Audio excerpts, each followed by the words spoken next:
Antarctica, a vast icy expanse that stretches as far as the eye can see, the most unforgiving place on Earth, where blizzards rage and temperatures plummet to unimaginable lows, a land of frozen wilderness, howling winds, and bitter cold. It's a place where survival is a daily battle, and the environment is as hostile as it is breathtaking. Yet it calls to the adventurous spirit, tests the limits of human endurance, and beckons those who seek to push beyond the known. Sir Ernest Shackleton heard its call. He answered with unwavering determination and a heart full of courage. Shackleton's mission was ambitious, to be the first to cross the Antarctic continent, a feat never before accomplished. From sea to sea, a journey of over 1,700 miles. It was 1914, a time when the world was on the brink of monumental change. The world was on the brink of war, but for Shackleton and his crew of 27 brave souls, a different kind of battle awaited. This is their story, a tale of exploration and survival, a story of incredible resilience, unwavering courage, and the strength of the human spirit. They faced unimaginable hardships, yet their resolve never wavered. This is a story about survival against all odds, where every decision could mean the difference between life and death. A story for anyone who's ever faced a challenge, felt fear, and found the will to keep going. It's a testament to the indomitable human spirit. So join me as we journey to the bottom of the world and witness an epic tale of human endeavor, bravery, and the relentless pursuit of the unknown. August 1914. The Endurance, a sturdy ship built for ice, set sail from Plymouth, England. Excitement filled the air. The crew, a mix of sailors, scientists, and adventurers, were eager to face the unknown. They sailed south through increasingly icy waters. Days turned into weeks, the temperature plummeted. The sea began to freeze around them. Still, Shackleton's leadership inspired confidence. He was a man who led by example, his resolve unshakable. The ship crunched and groaned against the thickening ice. The men battled to keep the passage clear. They knew the danger, they had to keep moving, but the ice had other plans. The Endurance became trapped, locked in the grip of the Weddell Sea's relentless ice pack. It was February 1915. Hope turned to anxiety. Their home, their lifeline, was now their prison. Days turned into weeks, weeks into months. The ice tightened its grip, squeezing the ship, groaning and creaking under the immense pressure. The crew lived in a world of perpetual twilight, the sun a distant memory. Through it all, Shackleton remained a beacon of hope.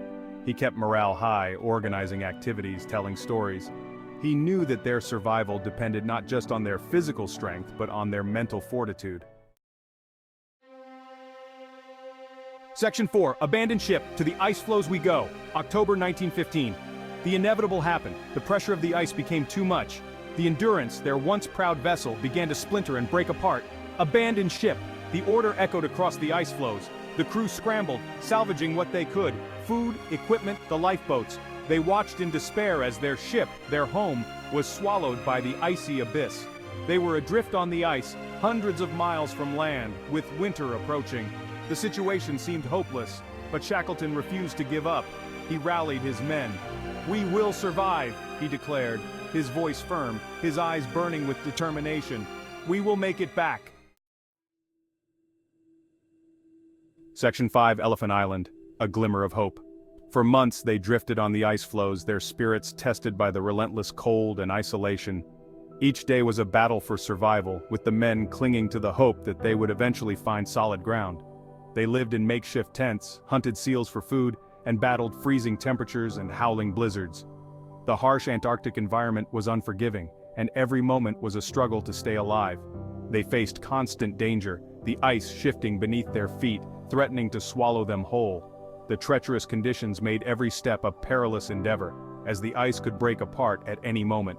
Finally, in April 1916, after enduring unimaginable hardships, they reached solid ground, Elephant Island. It was a moment of triumph, a glimmer of hope in their dire situation, a desolate, windswept rock in the Southern Ocean. But it was land. It offered a brief respite from the relentless ice and a chance to regroup and plan their next move. And for the exhausted men, it felt like paradise. They set up camp, rested their weary bodies, and for the first time in months, felt a sense of relief wash over them. Yet, Shackleton knew this was no place to stay. The island, though a temporary haven, was not a solution to their predicament. They needed to find a way to reach civilization. They were still hundreds of miles from civilization with no way to contact the outside world. The isolation was profound, and the vast ocean distances seemed insurmountable. He devised a daring plan. Shackleton's resolve was unshaken, and he knew that bold action was required to save his men. He would take a small crew and sail to South Georgia Island, where there was a whaling station. This perilous journey across the treacherous seas was their only hope for rescue and survival. Section 6. Launch of the James Caird, a desperate gamble. Shackleton chose 5 men to accompany him.